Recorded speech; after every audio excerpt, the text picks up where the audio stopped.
Ora, cá estou eu mais uma vez para vos falar sobre a vida e a obra de um grande autor da literatura mundial. O meu nome é Sebastião Barata e hoje vou falar-vos de José de Alencar, que foi um escritor e político brasileiro, nascido em Fortaleza em 1829 e falecido no Rio de Janeiro em 1877, considerado o fundador do romance nacional brasileiro. A sua obra mais conhecida é a trilogia formada pelos livros O Guarani, Iracema e Ubirajara.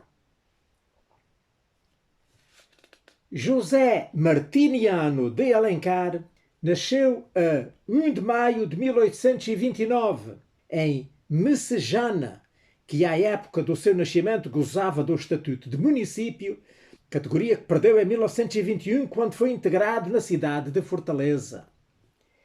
José de Alencar nasceu de uma relação ilegítima e considerada escandalosa à época, visto que os seus progenitores eram primos e o seu pai era sacerdote da Igreja Católica.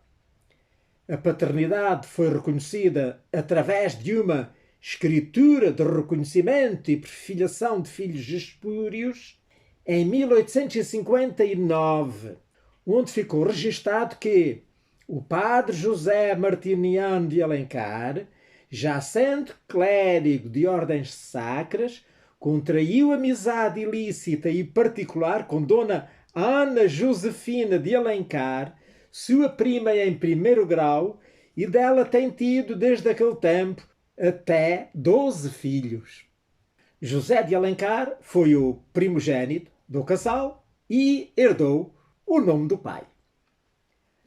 Alencar pertenceu a uma família de renome, sendo neto de Bárbara de Alencar, que era uma heroína da Revolução Pernambucana. 7 anos antes do seu nascimento, em 1822, Dom Pedro I havia proclamado a independência do Brasil e proclamou-se imperador do Brasil. 2 anos após o nascimento do escritor, ou seja, em 1831, o monarca abdicou em favor do filho, o Dom Pedro II, e partiu para Portugal. O jovem escritor cresceu neste cenário político de disputas pelo poder, tendo acompanhado o pai, que viria a ser um político influente, primeiro como senador e posteriormente como governador do estado do Ceará, e que faleceu em 1860. Em 1840, o padre José Martiniano deixou a batina, deixou de ser padre e mudou-se com a família para o Rio de Janeiro, a capital do Império. O filho, José de Alencar, então com 11 anos, foi matriculado no Colégio de Instrução Elementar. Durante a noite, presenciava os encontros políticos do seu pai. Em 1843, com 14 anos, José de Alencar foi para São Paulo, onde terminou o secundário e fez os preparatórios para a universidade. Em 1844, ao ver o sucesso do livro A Moreirinha, de Joaquim Manuel de Macedo, que é obra que deu origem ao romance romântico brasileiro, resolveu que seria escritor de romances e entregou-se à leitura dos autores mais influentes da época, como o Alexandre Dumas, o Balzac, o Lord Byron, entre outros. Em 1846, ingressou na Faculdade de Direito de São Paulo, onde começou o curso de Direito. Fundou nessa época a revista Ensaios Literários, onde publicou o artigo Questões de Estilo. Em 1848 foi para Pernambuco, onde continuou o seu curso na Faculdade de Direito de Olinda, mas regressou depois a São Paulo, onde se formou, tanto em Direito, em 1850. Em 1851, José de Alencar voltou para o Rio de Janeiro, onde exerceu a advocacia. E em 1854 estreou-se como folhetinista no Correio Mercantil, na secção Ao Correr da Pena, onde ele comentava acontecimentos sociais, as estreias de peças teatrais, os novos livros e também questões políticas. Em 1856, assumiu as funções de gerente e redator-chefe do Diário do Rio de Janeiro, que ele comprou, onde deu nas vistas com as Cartas sobre a Confederação dos Tamoios, publicadas em 1856, com o pseudónimo Ig, nas quais ele criticava veementemente aquele poema, não é? A Confederação dos Tamoios, do Domingos Gonçalves de Magalhães. Esta crítica denota as suas concepções do que deveria caracterizar a literatura brasileira, para a qual, na sua opinião, era inadequado o género épico, incompatível com a expressão dos sentimentos e dos anseios da gente americana e com a forma de uma literatura que estava a nascer. Como veremos, ele próprio optou pela ficção, porque considerava um género moderno e livre. Assim, o Alencar publicou, lá no Diário do Rio, em folhetim, o seu primeiro romance, 5 minutos, em 1856, seguido de A Viuvinha, em 1857, que eram obras românticas de ambiente urbano, ou romance de costumes, como quisermos chamar-lhes. Mas a notoriedade de Alencar foi alcançada com o Guarani, o seu primeiro romance indigenista, ou indianista, como preferirmos, que foi publicado também em forma de folhetim, a partir do dia 1 de janeiro de 1857, obra que inaugurou este género na literatura brasileira. Devido ao seu enorme sucesso, foi rapidamente editado em livro. Mas José de Alencar foi mais longe neste género nacional indigenista brasileiro, ao escrever outros romances que, juntamente com este, formaram uma trilogia. Ou seja, o Guarani, que já falámos, de 1857, né? E depois Iracema, que saiu em 1865, e o Birajara, de 1874.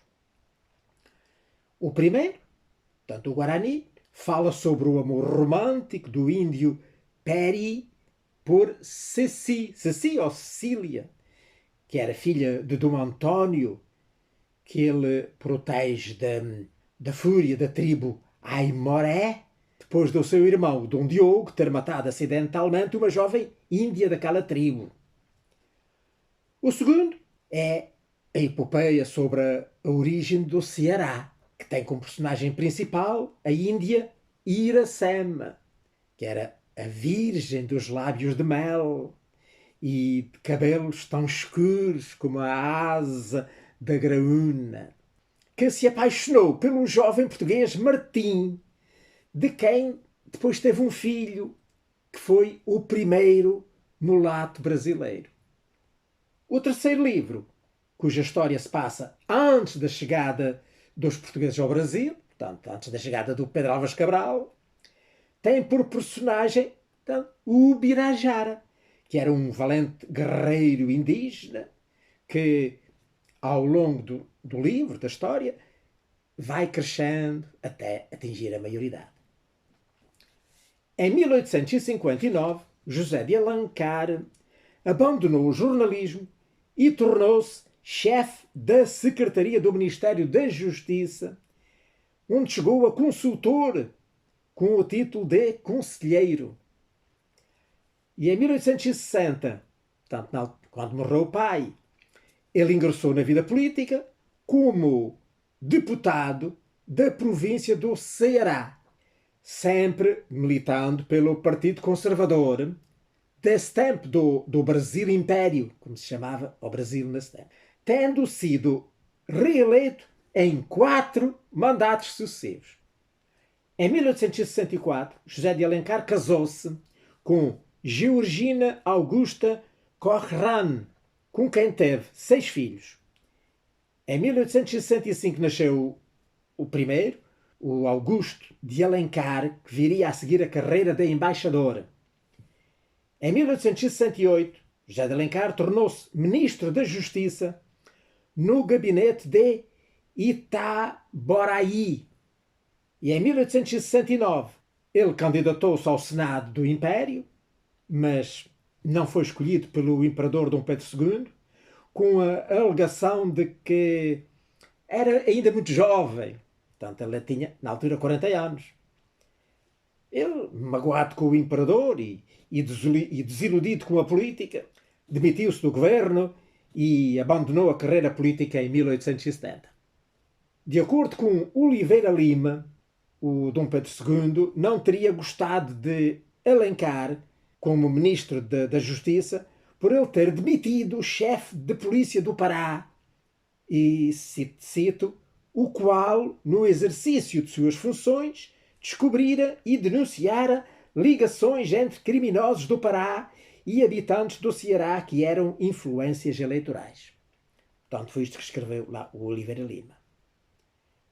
Em 1872, Alencar tornou-se pai de Mário de Alencar, que, segundo uma história nunca confirmada, poderia ser, na verdade, filho do Machado de Assis, o que teria inspirado o enredo principal do romance Dom Casmurro, que é a obra-prima do Machado de Assis, que de facto conta uma história assim.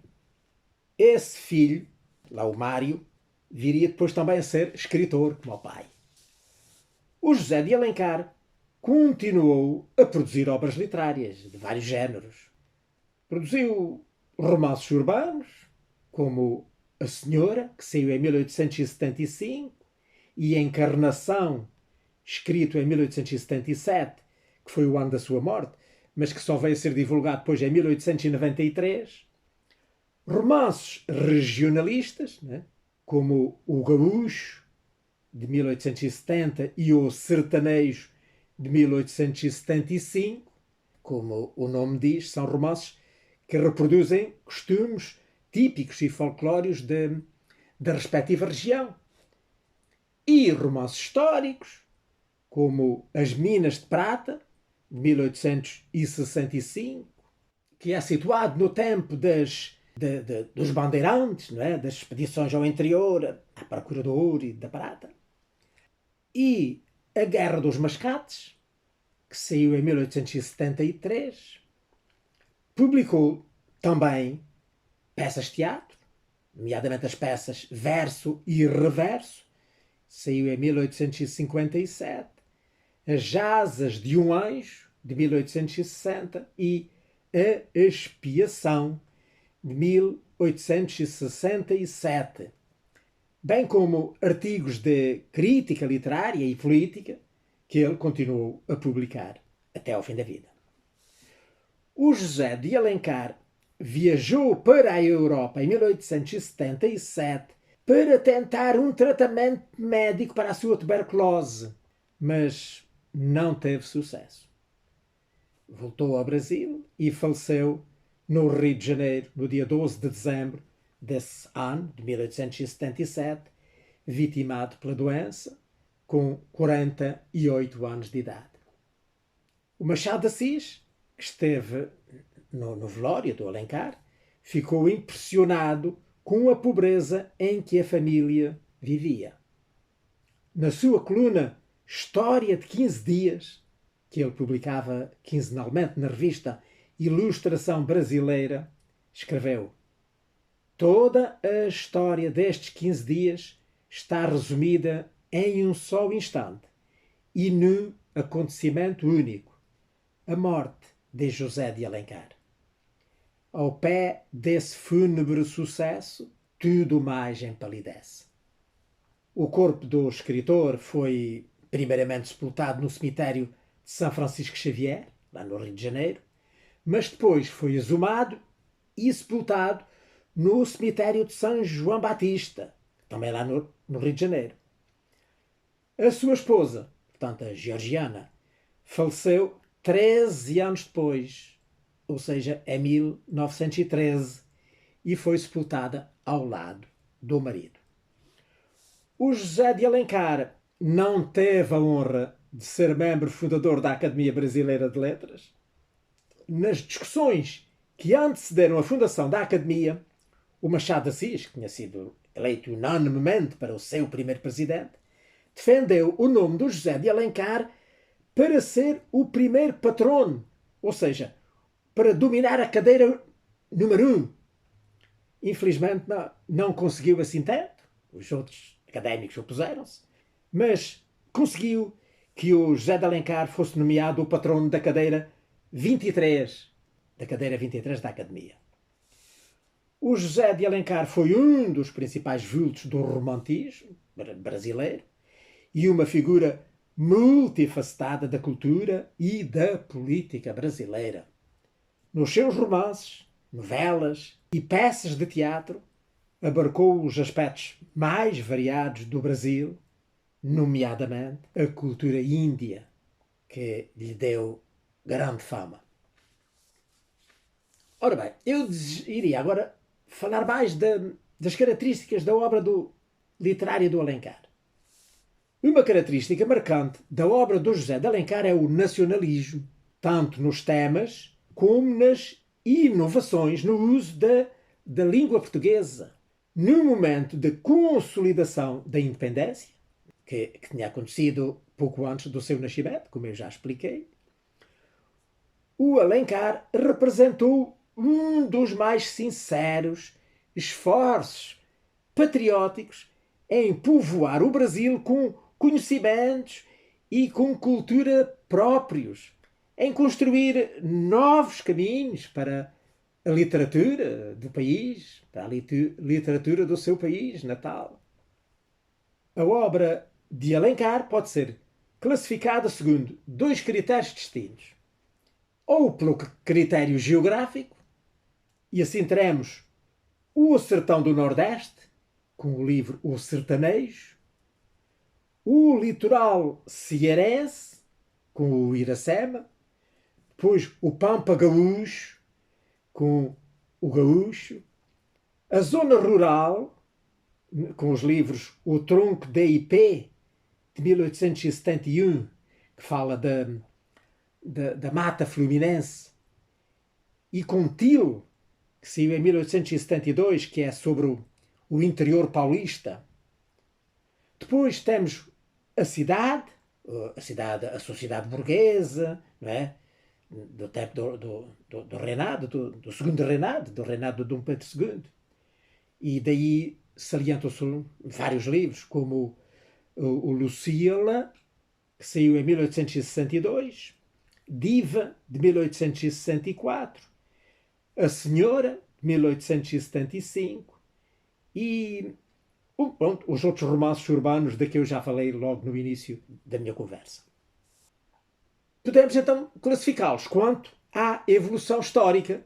Então aí temos primeiro o período pré-cabralino, não é? Ou seja, de antes da chegada dos portugueses, e aí vamos encontrar o Ubirajara, né? Que eu também já falei. Depois, a fase da formação da nacionalidade, né? Aqueles primeiros anos, onde encontramos o Iracema e o Guarani. Depois, a ocupação do território, né? A colonização e o desenvolvimento do sentimento nativista. E aí encontramos as minas de prata, como já falei, do bandeirantismo, né? Das expedições dos bandeirantes. E a Guerra dos Mascates, que fala da rebelião colonial contra, portanto, os portugueses. E depois temos o presente, não é? A atualidade, a atualidade do seu tempo. A vida urbana, a burguesia, fluminense, lá do século XIX. E aí encontramos romances como a Diva, a Lucília, a Senhora e, como já disse, os outros mais antigos. Ora bem, Eu iria então agora tentar falar um bocadinho do Iracema, que foi o livro de que eu me ocupei esta semana a ler. Que é o que eu tenho aqui, até duas edições diferentes. Tenho esta publicada em livro de bolso, pelos livros de bolso Europa América, já há muitos anos. E tenho depois esta, muito recente, da Clássica Editora. Eu preferi ler esta mais antiga porque tem as notas explicativas referentes a cada capítulo logo no final do capítulo. E achei isso mais interessante e fácil de seguir, porque para nós, portugueses, né, torna-se muito difícil compreender o livro sem recorrer continuamente às legendas. Porque há aqui muitos termos típicos, característicos, sobretudo lá da zona de que o livro fala, da zona portanto, do Ceará, e por isso, sem as legendas, nós chegávamos lá. E por isso eu preferi este. O outro também tem as legendas na mesma, mas estão todas reunidas cá no final, não é? É título de glossário. Chama-lhe o glossário. E então estão aí, por ordem alfabética, todas as legendas. Para certas pessoas, talvez interesse mais seguir esta ordem, porque leem tudo consecutivamente e só alguma palavra que não percebam é que vão lá ver o glossário. Mas eu, como não percebia nada desta terminologia lá do Ceará, achei preferível ir lendo e vendo todas as notas. E por isso demorei talvez um bocadinho mais, mas também, provavelmente, fiquei a conhecer melhor o livro. Ora bem, eu iria talvez começar por ler aqui um texto que está numa edição que não é a que eu tenho, é uma outra edição, que é da edição da Nova Vega, também, edição também portuguesa, recente, editada em 2018, a Nova Vega, e que no prefácio, que foi escrito por Vânia P. Chaves, ela diz, a certa altura, isto, que é, de facto, muito importante e explica muito bem o livro. Iracema é, sem dúvida, a obra-prima de José de Alencar, o mais talentoso e renomado vulto da ficção romântica brasileira. Depois, mais abaixo, diz: definida pelo autor como lenda ou mito da terra selvagem, recria poeticamente os primeiros passos da conquista portuguesa ao contar a história da paixão despertada na Virgem Ameríndia, cujo nome dá título à obra, por Martim, que era um guerreiro português que chegara perdido às terras da sua tribo. A união amorosa dos dois será fatal para Iracema, mas deixará como fruto uma criança, o Moacir, em que, pela primeira vez, se misturam naquele espaço os sangues da raça autóctone e do povo invasor. O argumento histórico do romance, as invasões francesas e a fundação por Martim Soares Moreno do primeiro núcleo de povoamento português no Ceará, no início do século XVII, é apenas a tela sobre a qual Alencar forja uma lenda que a crítica tem aplaudido como a mais bela criação ficcional do indianismo brasileiro do século XIX. Ora então, posto isto, o que é que mais eu posso dizer sobre o livro?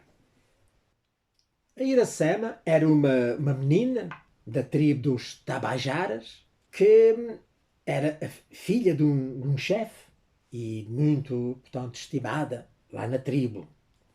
E um dia apareceu por ali perdido, um português, extraviado, e ela apaixonou-se loucamente por ele.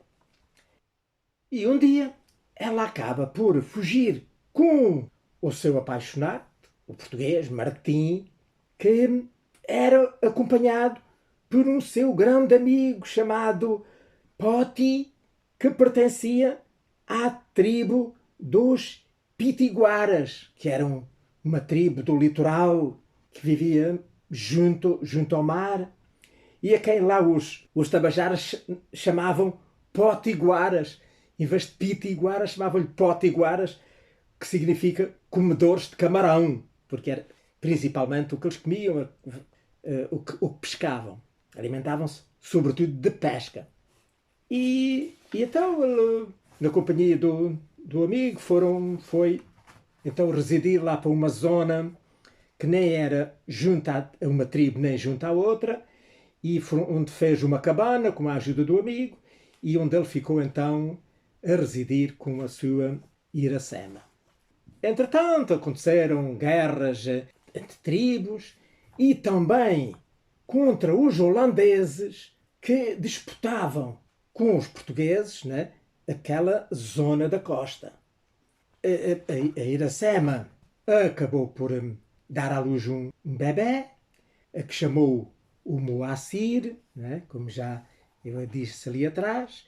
Ela via o marido cada vez mais triste e cada vez com mais saudades dos seus irmãos brancos, dos portugueses, e ela começou a sofrer muito, até que um dia ela acabou por morrer, e então ele pegou no filho, né, e foi a ter com os seus irmãos brancos. E mais tarde, quando depois, muitos anos depois, o filho já era grande, voltou lá ao local e fundou no sítio onde ele tinha construído a sua cabana o primeiro povoado dos brancos do Ceará. Nessa altura ele trouxe um grande conjunto não só de colonos, mas também depois de missionários, sacerdotes, e assim, fundaram ali a primeira povoação portuguesa, né, de origem portuguesa, no Ceará. E agora, para terminar, eu desejava ler só aqui um capítulo, que até tiro depois aqui do outro livro, porque este livro também tem uma pequena diferença em relação àquele. É que aqui está exatamente à brasileira, e aquele está adaptado, digamos, ao português de Portugal, que sobretudo à ortografia e não só, mas também à maneira de construir as frases que se usava em Portugal naquela época em que saiu aquela edição, já disse, há muitos anos. E esta não, saiu agora e é tal e qual como o José de Alencar escreveu. E então eu li aqui só uma página, esteja na parte final da vida da Iracema. Iracema julgou que o seio rompia-se e buscou a margem do rio onde crescia o coqueiro.